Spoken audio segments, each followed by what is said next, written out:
परिचय। देखो राधिका, मिट्टी में एक नया पौधा उग रहा है। हाँ राहुल, केवल 2 छोटी पत्तियां ही ऊपर आई हैं। राधिका, क्या सभी पौधे इसी तरह बढ़ते हैं? नहीं राहुल, और भी विभिन्न तरीके हैं जिनसे नए पौधे जन्म लेते हैं। बच्चों, इस पाठ में हम जानेंगे कि पौधों में जनन किस प्रकार होता है। आओ सीखें। जनन को परिभाषित करना। पौधों में जनन के विभिन्न प्रकारों को पहचानना। बीजों से नए पौधों की उत्पत्ति को जानना। बीजों के अंकुरण की प्रक्रिया को समझना। बीजों के प्रकीर्णन के बारे में जानना। फलों के स्फुटन को समझना। विभिन्न फसलों को पहचानना। फसलों की अच्छी उपज कैसे प्राप्त की जाए, इस पर चर्चा करना। जनन वह प्रक्रिया जिसके तहत एक जीव अपनी ही तरह के दूसरे जीव को उत्पन्न करता है, जनन कहलाती है। पौधों में जनन। पौधे विभिन्न प्रकार से जनन करते हैं। ज्यादातर पुष्पीय पौधे बीज उत्पन्न करते हैं। कुछ पौधों में बीज का उत्पादन नहीं होता। वे बीजाणु उत्पादन करते हैं, जो नए पौधे में विकसित हो सकते हैं। कुछ पौधे अपने विभिन्न कायिक भागों से जनन कर सकते हैं। उदाहरण, आलू को उसके उस भूमिगत तने से विकसित किया जा सकता है जिस पर कलिकाएं उपस्थित हों। गुलाब, मनी प्लांट और गन्ने को उनके तने की कलमों से विकसित किया जा सकता है। पत्थर चट्टा, ब्रायोफिल्लम की पत्तियों से उसका नया पौधा विकसित किया जा सकता है। शकरकंद का नया पौधा उसकी जड़ों से ही पैदा होता है। बीजों से नए पौधे की उत्पत्ति। पुष्पीय पौधे बीज उत्पन्न करते हैं।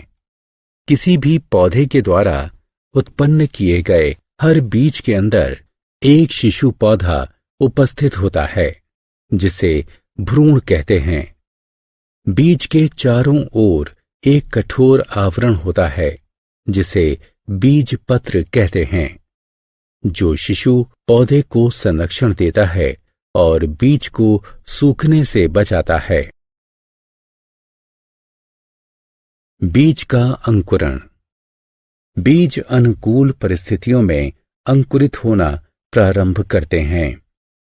एक बीज के अंकुरण के लिए जल, वायु और ताप की आवश्यकता होती है। बीज जल का अवशोषण कर फूल जाता है और उसका बीज कोट नरम हो जाता है। सर्वप्रथम अंकुरित होने वाले पौधे की जड़ दिखाई पड़ती है, जो भूमि की ओर बढ़ती है। तदोपरांत तना अंकुरित होता है, जो ऊपर की तरफ सूर्य के प्रकाश की ओर बढ़ता है। इसके बाद तने पर पत्तियों का निर्माण शुरू होता है। ये नया पौधा अंकुर कहलाता है, जो एक वयस्क पौधे में विकसित हो जाता है। बीजों का प्रकीर्णन। उस क्षेत्र की स्थिति क्या होगी जहां किसी पौधे के सभी बीज उसी जनक पौधे के आसपास ही पनपने लगे? जी हां, वहां निश्चित रूप से स्थान की, पानी की, खनिज और सूरज की रोशनी की कमी हो जाएगी। अतः सभी पौधे वहां ठीक से नहीं बढ़ पाएंगे। उनमें से अधिकांश प्राकृतिक रूप से मर जाएंगे। अतः ये आवश्यक है कि पौधों के बीज दूर तक बिखेरे जाएं। प्रकृति ने हवा, पानी और पशुओं के माध्यम से बीजों के प्रकीर्णन के लिए विभिन्न तरीकों की व्यवस्था की है। यहाँ तक कि इंसान भी बीजों के प्रकीर्णन में उपयोगी है। ये सब प्रकीर्णन के कारक कहे जाते हैं।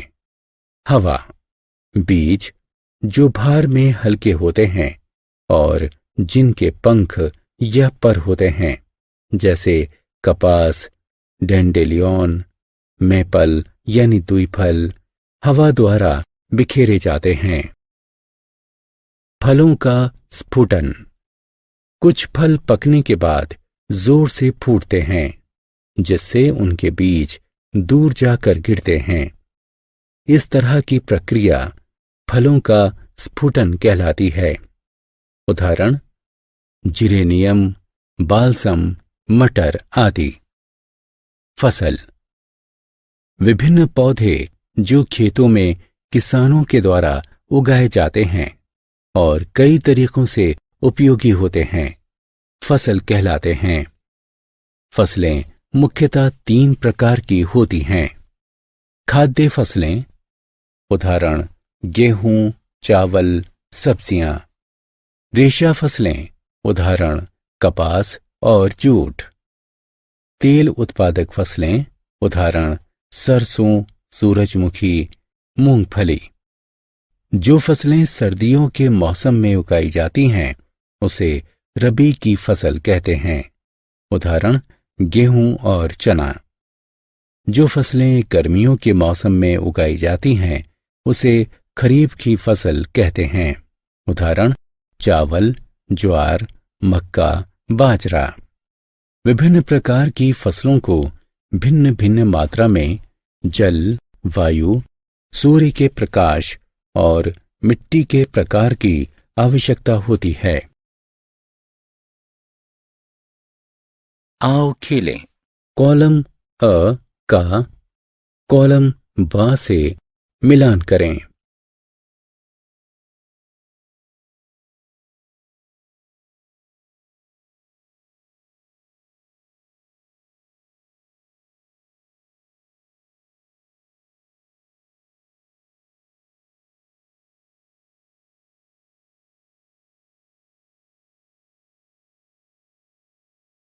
फसलों की अच्छी उपज प्राप्त करना। फसलों की अच्छी उपज प्राप्त करने के लिए निम्नलिखित बातों को ध्यान में रखना चाहिए। सबसे उत्तम किस्म के स्वस्थ बीज ही उपयोग में लाए जाने चाहिए। बीज बोने से पहले मिट्टी को जोतकर उसमें खाद या उर्वरक मिलाकर तैयार कर लेना चाहिए। मिट्टी को सही समय पर सही मात्रा में पानी देना चाहिए। फसलों को बीमारियों, नुकसान पहुंचाने वाले कीड़ों और जानवरों से बचाना चाहिए। कीटनाशक और कीटाणुनाशक औषधियों का छिड़काव सही मात्रा में किया जाना चाहिए। फसलों को चढ़ने वाले जानवरों से बचाना चाहिए। कटाई की फसलों को नमी से बचाने के लिए ठीक तरह से संग्रहित किया जाना चाहिए। नमी कवक यानी फंगस और बैक्टीरिया की वृद्धि का कारण बनती है। फसलों को चूहों, कीड़ों और दूसरे जानवरों से भी बचाया जाना चाहिए। आओ खेलें। प्रश्न को पढ़कर निम्नलिखित विकल्पों में से सही चित्र पर निशान लगाएं। हमने क्या चर्चा की? पौधों में जनन के कई प्रकार होते हैं। पुष्पीय पौधों में जनन बीजों के द्वारा होता है। बीजों का अंकुरण अनुकूल परिस्थितियों में होता है। जल, वायु, पशु और इंसानों के द्वारा पौधों के बीजों का वितरण दूर दूर तक होता है।